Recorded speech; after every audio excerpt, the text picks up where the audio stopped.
This is definitely the top hit of July. Fans of cute male characters shouldn't miss it. The protagonist, Tokuyuki Hojo, is a young lord of the Kamakura shogunate. Inept at both literary and martial arts, his only skill is escaping from his servants. While his elder half-brother practices swordsmanship, he runs away. Even as the shogunate's general Ashikaga prepares to march, he is still fleeing. Despite evading many, he is eventually caught by Ashikaga. Ashikaga looks at him fondly, telling him he is about to campaign in Kyoto to suppress the turmoil caused by Go-Daigo and others. Tokuyuki is chosen as his future lord, hoping he will witness his loyalty to the Hojo clan. Tokuyuki relies heavily on the general. After Ashikaga leaves, Tokuyuki's childhood friend Kyoko approaches, reminding him there's no need to fear Ashikaga, as he is the heir to the shogunate and Ashikaga's future master. She, his future wife, then attempts to kiss him forcefully. Just then, the two servants catch up, and Tokuyuki quickly flees. Kyoko's father, disappointed, thinks Tokuyuki won't amount to much, likely to be just a puppet like his father. Kyoko doesn't mind, as long as she enjoys wealth and status, and marrying the gentle and handsome Tokuyuki is no loss. The servants can't find Tokuyuki anywhere, who is sitting on the rooftop watching them leave, unconcerned about being called incompetent. His elder brother brings him some buns, none in their family wanting to be the lord. Their father is sickly and lacks ambition, and although his brother is a legitimate son, he has no desire for power. As the true heir, Tokuyuki can't avoid responsibilities and spends his days playing hide-and-seek with his servants. This time, the servants smartly flank him. Tokuyuki hands his puppy to his brother and leaps down, jumping to an opposite roof. The clumsy servants dare not follow, and Tokuyuki swings from the eaves, jumps through an open window, dashes through the women's courtyard, and joyously runs out to the street, his face unable to hide his joy of freedom. People on the street aren't surprised, smiling as he runs away again. Finally, Tokuyuki reaches the outskirts, climbing a tree overlooking Kamakura. He loves this land and the peaceful lives of its people, desiring no honor or status, just to live in this town. Even as a puppet, laziness or cowardice doesn't bother him. Suddenly a bell rings, and a beautiful girl appears below the tree, saying that Tokuyuki is not lazy or cowardly, but harbors a dormant monster inside, as her father said. The next moment, a large face appears behind Tokuyuki, startling him. He introduced himself as Yorishige Suwa, a priest from Shinano province. True to his role, he spoke in a manic and rambling manner. Right away, he deluged Tokuyuki with talk, claiming he was tasked with praying to the heavens to protect Kamakura from enemies, and he had just completed his prayers. He came to report to Tokuyuki's father. The girl below was his daughter, Shizuku, skilled in secret techniques and clerical work, assisting her father. Tokuyuki only wanted to know why this man knew he would climb the tree. Unexpectedly, Shizuku also spoke in a rambling manner, saying her father could foresee the future through divine power. To prove his divine power, Suwa scrutinized Tokuyuki, but became confused. Tokuyuki grew more distrustful of him. However, Suwa claimed that in 2 years, Tokuyuki would become a groundbreaking hero and lead a major battle, even altering the nation's future. Tokuyuki didn't pay attention and quietly retreated, quickly fleeing. He clearly regarded Suwa as a charlatan. Yet his sincere eyes lingered in Tokuyuki's mind, giving him a real impulse to believe in his potential as a hero. Still, Tokuyuki remained skeptical and joked about it with his brother, who thought there might be some truth in Suwa's words. Tokuyuki was different from the rest of his family. Under certain conditions, he could indeed become a hero. Accidentally, he kicked a ball too high, falling from the rooftop. The next second, that ball turned into a human head. This was outside Kyoto, where Ashikaga was fervently motivating his soldiers to annihilate the rebels. The soldiers were fired up, yet the next second, one of them had his head brutally chopped off by a comrade, as Ashikaga had never intended to quell the rebellion. He had colluded with Go-Daigo, and now, with the Kyoto shogunate forces crushed, Ashikaga's Nida army grew instantly powerful and turned to march on Kamakura. The situation reversed dramatically. The two servants who had been chasing Tokuyuki daily were killed by stray arrows. Kyoko's father committed suicide, and Kyoko herself was violated by enemies and brutally killed. The peaceful and happy Kamakura instantly turned into hell, with fires burning everywhere, destroying happiness and tranquility, leaving only sin. Amidst the flames, Ashikaga indulged in fantasies about his great endeavor. Tokuyuki's father and over 800 of his men committed ritual suicide. The only survivor was Tokuyuki. It was May 1333. The Kamakura shogunate was declared extinct. Tokuyuki watched the scene in disbelief, but then two figures appeared behind him, the father and daughter. Suwa said Tokuyuki's father had instructed him to help Tokuyuki escape before dying. Suwa would take Tokuyuki to his domain, Shinano Suwa. Tokuyuki let Suwa lead him forward. The skilled escapee no longer wanted to run, but wished to commit ritual suicide like his father.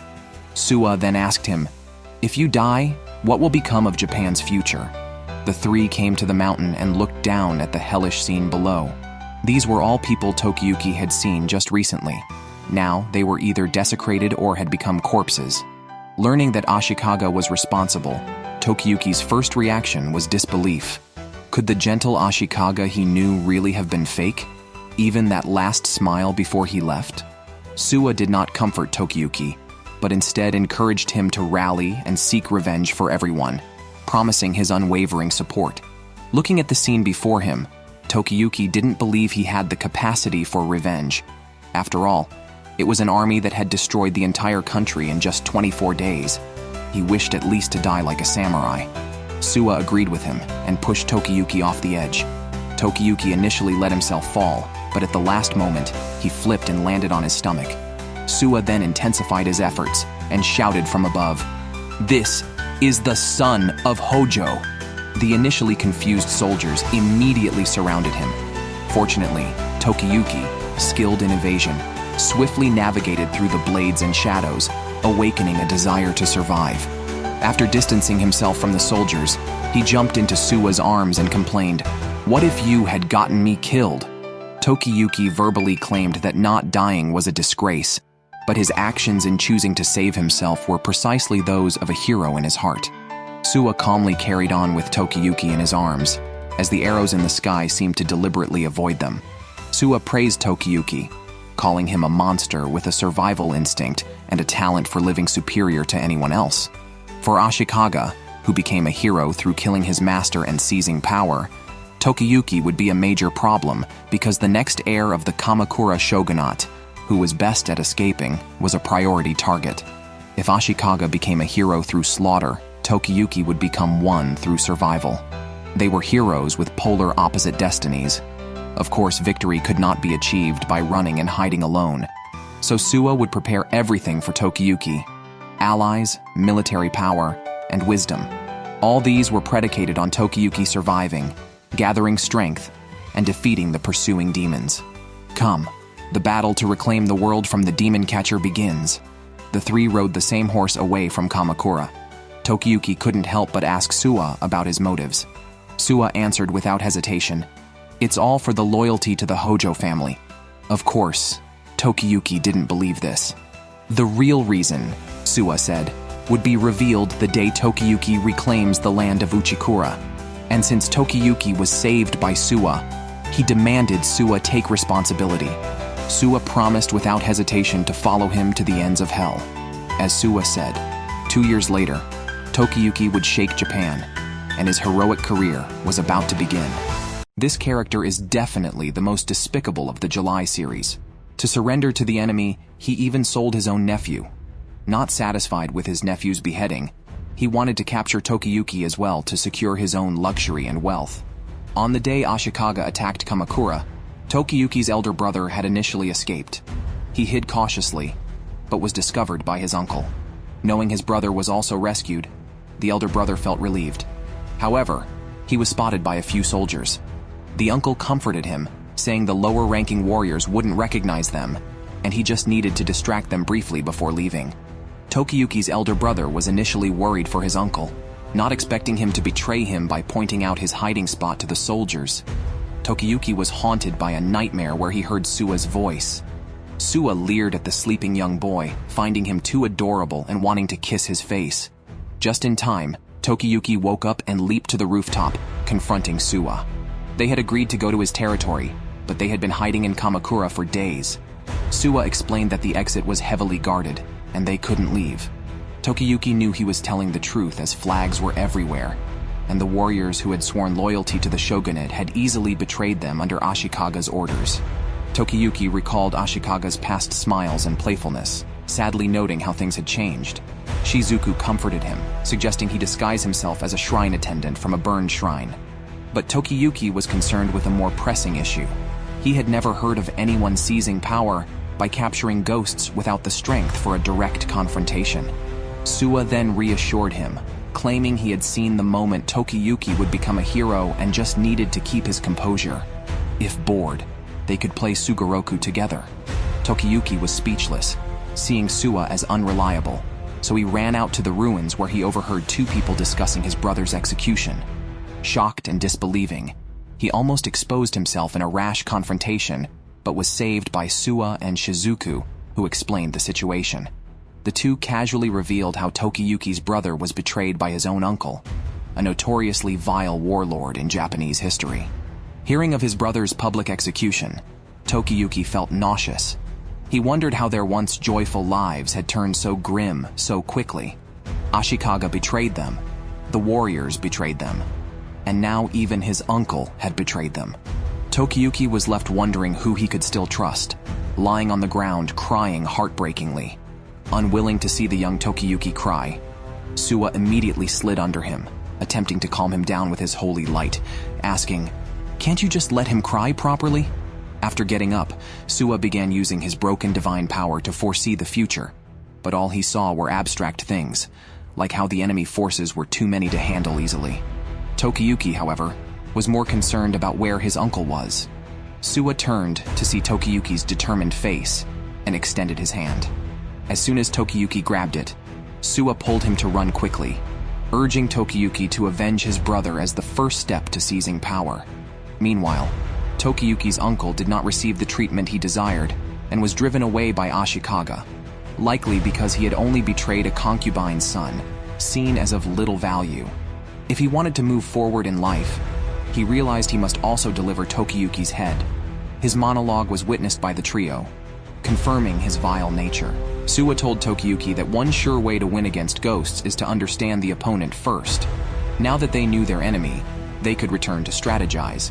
But Tokuyuki still lacked confidence, having focused on fleeing rather than training in combat from a young age.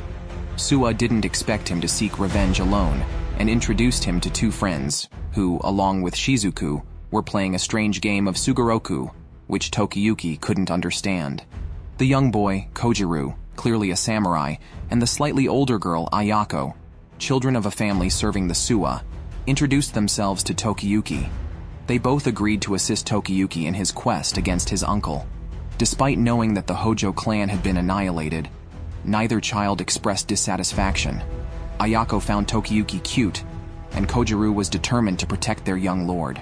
Days later, as night fell, everyone held their breath. Suwa handed a sword to Tokuyuki, and at Shizuku's signal, "Here it comes." The vile uncle charged like a demon, seeing the lone Tokuyuki under the moonlight as an enticing young boy. Tokuyuki turned to see his uncle with tears in his eyes, who only saw him as a means to wealth and glory, and started to perform, assuring Tokuyuki there was no longer anything to fear, and that he would escape with him. As he approached, Tokuyuki asked why he betrayed his brother, gripping the sword tightly. The next second, Ayako and Kojiru descended from the sky, unexpectedly blocked by the uncle's sword across his back, sending them flying. The uncle realized Tokuyuki had lured him into a trap with people ready to ambush nearby. The boy's expression was so perfect, it didn't arouse any suspicion. Unfortunately, he was appointed as his brother's guardian, not just because he was his uncle, but because he was strong enough for the role. The old brute removed his clothes, swirled his sword, and the tree behind him snapped instantly. Amidst the dust, he charged towards Tokuyuki, who had already drawn his blade but was sent flying with a single move. Kojiru and Ayako stepped in front of Tokuyuki, but to no avail. The old brute's strikes were fierce, flawless, and his strength terrifying. Kojiru and Ayako together could barely withstand him. Tokuyuki felt utter despair. After all, they were just children. Their initial surprise attack failed, and they were no match for the old brute. Amidst these thoughts, Ayako and Kojiru were both knocked back.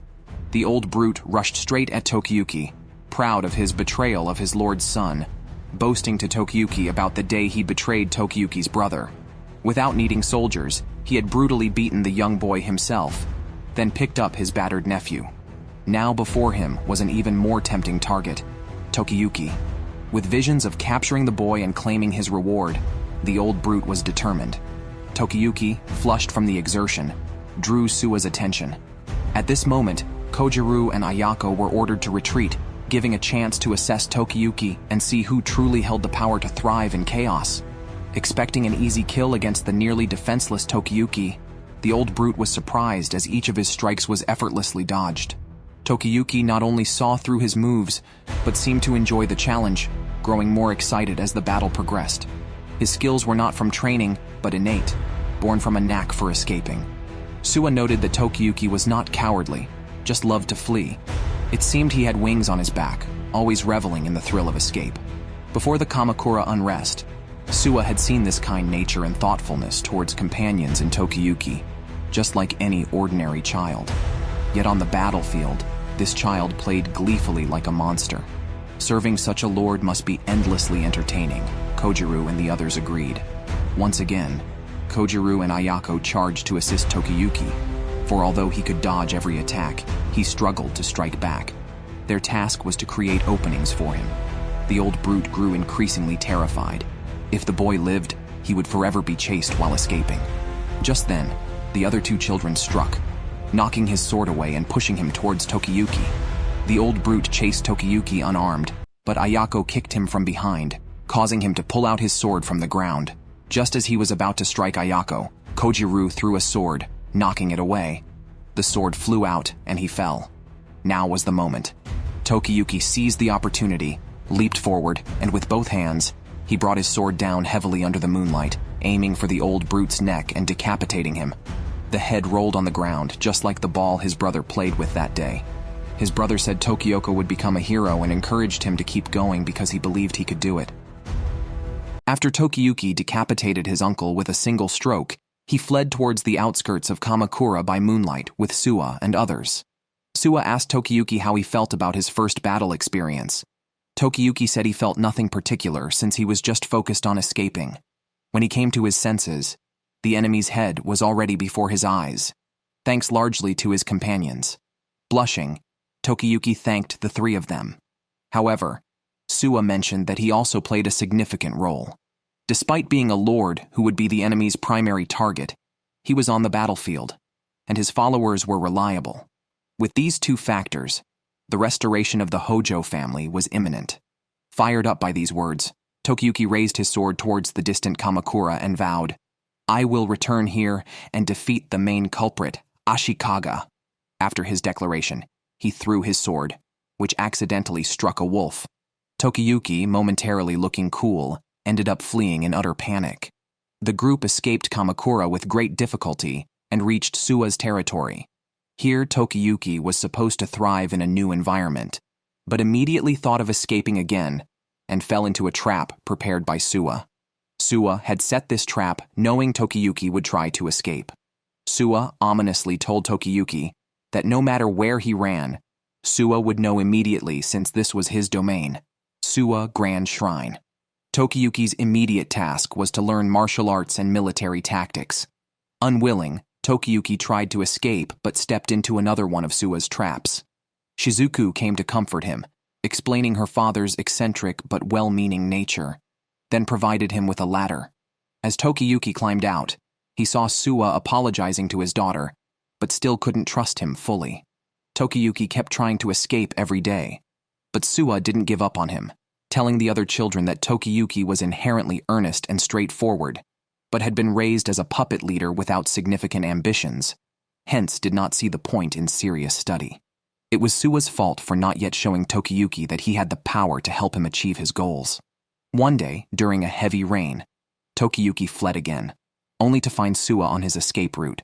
Impatient, Tokuyuki declared that even if he didn't learn anything scholarly, he would act as he wished, content to just flee on the battlefield, even if his army was defeated. Suddenly serious, Suwa swore to the gods that they would never be defeated because he was the true deity. After saying this, Suwa lifted a bell to demonstrate his divine power. The raindrops in the air suddenly paused, then gathered with the movement of Suwa's hands. Tokuyuki, unable to resist, ran towards it. The rainwater formed streams, which then gathered into droplets and exploded in the sky, clearing the weather. Standing in the sunlight, Suwa appeared godlike, and with a high wave of his arm, the people below shouted in unison, their voices echoing through the heavens. Tokuyuki couldn't help but be stirred by the cheers of the people. These individuals were not only residents of Suwa's territory, but also his followers. They were known for their robust and indestructible solidarity, so Tokuyuki could be at ease, for he had a deity to rely on. Next, all Tokuyuki needed to do was develop the qualities of a hero so that he could collaborate with the divine as a hero himself. Tokuyuki was finally moved and, blushing, declared his intent to return to his studies. His expression was simply too adorable. Suwa, happy with the progress, embraced the young lord tightly, while Tokuyuki resisted, yet couldn't help but start to trust this man. Suwa, seeing his goal achieved, told his brothers that their task was completed. The people below immediately deflated, ready to collect their appearance fees, making Tokuyuki realize he had been tricked. Regardless of his struggles, Suwa lifted the young lord onto his shoulders, and the next moment, stepped into a trap. Before he knew it, Tokuyuki had grown accustomed to life there. Next, he needed to gather his own retainers, those who would willingly risk their lives to fight for him. Suwa had already prepared 3 such individuals for him. Kojiru, a peerless swordsman of their generation who could lead the troops in the future. Ayako, not only immensely strong but also talented, suitable as a female warrior serving her lord. And Shizuku, detail-oriented and skilled in various secret techniques, perfect to oversee all affairs. The 3 were about the same age as Tokuyuki. Growing up with their lord would cultivate tacit understanding and trust, enabling them to become closely knit in the future. However, Tokuyuki would have to discover and expand his retinue on his own thereafter. After getting to know each other, Kojiru asked Tokuyuki what he wanted to do next. Tokuyuki, after a moment's thought, suggested playing tag, but this was immediately vetoed since their lord was too good at escaping, making the game utterly predictable. The other 3's suggestions weren't any more practical, but then Ayako proposed going hunting. Tokuyuki was surprised, given they were from a shrine, that they could still take life. Shizuku explained that Suwa, also a god of hunting, didn't mind these activities. In fact, while they were discussing, Suwa had already started grilling delicious meat. In the forest, Shizuku was the first to spot a rabbit and tried to charm it with her arms, but the rabbit immediately ran away. Tokuyuki shot an arrow and hit it, but Kojiru, unsatisfied, stepped forward to cut down branches blocking the view and asked Tokuyuki to shoot again. Before Tokuyuki could take another shot, Ayako threw a large clod of earth, almost turning the rabbit into a mist of blood, but unfortunately missed. Just as the rabbit escaped again and the trio caught up, they saw a ferocious beast devour the rabbit entirely. This was the rumored man-eating giant demon. Witnessing this bloody scene, Tokuyuki was momentarily speechless. Yet, his enemy Ashikaga was far more ferocious than this beast. If he couldn't even slay this demon, how could he speak of revenge? At that moment, the ox demon charged fiercely at them. The group immediately scattered in all directions. Kojiru took the opportunity to fire an arrow, but it was deflected by the ox demon's tough hide. Seeing that the beast was about to charge again, Kojiru urgently called for everyone to run uphill, believing they were outmatched and should flee with their lord. However, Shizuku had climbed a tree at some point and pointed out that it wasn't just her and Ayako there. Lord Tokuyuki was also present. "Me? Fight the ox demon?" Tokuyuki exclaimed. Shizuku's plan was for Tokuyuki to act as bait to lure the ox demon under the pine trees on the other side. During this time, Kojiru and Ayako would move ahead. They quickly understood Shizuku's intent and left, leaving Tokuyuki behind. Fortunately, with his agility maxed out, the ox demon's fierce attacks couldn't touch him. Tokuyuki always managed to escape at the last moment, leading the beast toward the location Shizuku had mentioned. Kojiru and Ayako, who had already arrived, couldn't help but admire his dodging skills. Before the ox demon arrived, they prepared further. Ayako threw a large rock to sharpen another rock below. Kojiru also gauged the distance. Meanwhile, the ox demon finally reached the bottom. Hearing Kojiru's taunt, it abandoned Tokuyuki as its target and charged directly at him and Ayako. However, the two quickly retreated, and the ox demon crashed into the pine tree and fell off the cliff, impaling itself on the sharp rock below. After the exhilarating experience, the young boys and girls went to enjoy a hot spring. Tokuyuki's face turned red with comfort, and he gained a new appreciation for his subordinates' strengths. They planned to grill the ox demon for a feast. Shizuku gently caressed the body of the ox demon, speculating that it might be an ancient beast that had survived alone after losing all its family. She gently closed its eyes, lamenting that if it had had a companion, perhaps it wouldn't have turned to evil. While Tokuyuki was pondering her words, Kojiru suddenly suggested holding their next strategy meeting in the hot spring. Everyone supported the idea, and Tokuyuki stopped thinking about other matters. Why wear clothes in a hot spring? They also named their group, initially proposing the tail-tucking, oil-smearing, fleeing party, due to their lord's knack for escaping, but Tokuyuki vetoed it. After some discussion and fun, they settled on the fleeing young lord party, which Tokuyuki was very pleased with. They then prepared to barbecue, only to find that Suwa had already eaten all the meat, cheekily claiming he was purifying its soul with his divine stomach, which earned him a beating from the kids. Meanwhile, Ashikaga was beginning to suspect that Suwa was up to something. See how Ashikaga wins people's hearts. After Emperor Godaigo seized power, to reward Ashikaga for his significant contributions in the campaign against the Kamakura shogunate, he bestowed upon him a character from his own name. From then on, Ashikaga was renamed Ashikaga Takauji. The emperor also asked if there was any official position he desired, but Ashikaga politely declined, stating that he was merely a warrior. However, he mentioned that his followers were men of high moral and intellectual caliber, courageous and wise, and hoped they could attain some official ranks. This act, indeed, earned him much praise. Only Ashikaga's chief steward felt that his lord's smile was becoming increasingly unhuman. When Ashikaga reopened his eyes, they contained countless eyeballs. Among Ashikaga's followers was Sadamune, who had originally defected from the Hojo clan. Ashikaga assigned him the responsibility of Shinano, which was originally Suwa territory. He speculated that the remnants of the Hojo clan might be hiding there, and hoped Sadamune would uncover them. Sadamune readily accepted the task. His archery skills and eyesight were unrivaled, capable of distinguishing even the gender of lice in Ashikaga's hand. Meanwhile, Tokuyuki was practicing swordsmanship under the supervision of Suwa.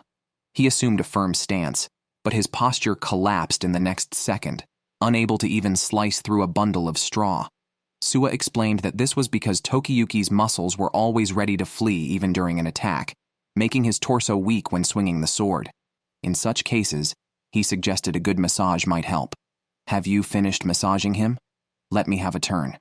Fortunately, Tokuyuki had a natural talent for archery, probably because his father enjoyed watching archery competitions, and Tokuyuki had practiced extensively. So, Suwa advised him to start training in archery, as running away would certainly demoralize the troops if he were to become a great general. He needed to learn how to defeat enemies while fleeing. However, Suwa himself was not skilled in archery and was considering where to find a teacher for Tokuyuki when Sadamune visited. Tokuyuki had never heard of him before. He probably never had the status to enter their residence. Suwa had some children hide in a small wooden hut and went to meet Sadamune. Sadamune's visit was a show of force. With the shogunate overthrown and power returned to the emperor, he had chosen the right side. Appointed by the emperor as the lord of Shinano, his status had now reversed with Suwa's. After all, the Suwa family had fought for the Hojo clan, and their lands were naturally confiscated. Besides informing Suwa of this, Sadamune had another purpose: to demand the surrender of any Hojo remnants. As he spoke, he pressed an arrowhead against Suwa's throat. Suwa was not the least bit flustered, claiming he had never seen any Hojo remnants. Yet, everything around him could not escape Sadamune's keen eyes. The two warriors in the distance, an old man in the crowd holding a dagger for emergencies, and several children peeking through the hut window. All looked suspicious. However, Sadamune did not launch a full-scale search today. He merely made his presence known. Before leaving, he mentioned offering another deer to the Suwa deity. but aimed his bow at an innocent girl nearby, shooting through one of her ears. After shooting, he and his men left triumphantly. Tokuyuki and the others were furious, but fortunately, the girl was not seriously injured.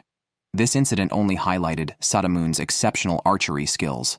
Tokuyuki understood that although it was a disgraceful act for a warrior, Sadamune's archery was indeed beautiful. Just as he expressed this, Kojiro and Shizuku scorned him unanimously. However, Suwa appreciated his honesty and tolerance, believing he definitely had the potential to become a great general. Suwa couldn't help but smile secretly, thinking he had finally found a good teacher. Sadamune's visit had two purposes: to capture Hojo remnants and to use this as an excuse to weaken Suwa's influence. Tokuyuki also had two goals: to keep his true identity hidden from Sadamune, and to secretly learn his archery skills.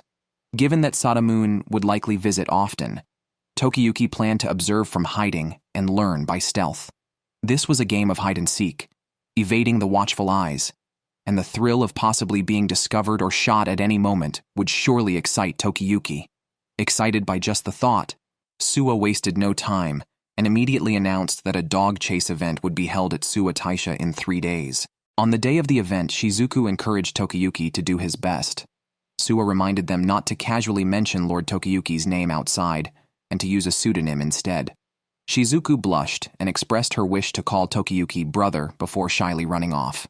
As expected, Sadamune arrived with his men. Suwa wasn't surprised and immediately declared the event open, releasing all the dogs. Sadamune led the way, his first arrow striking a white dog, and each subsequent arrow hit vital upper body parts, a very difficult feat.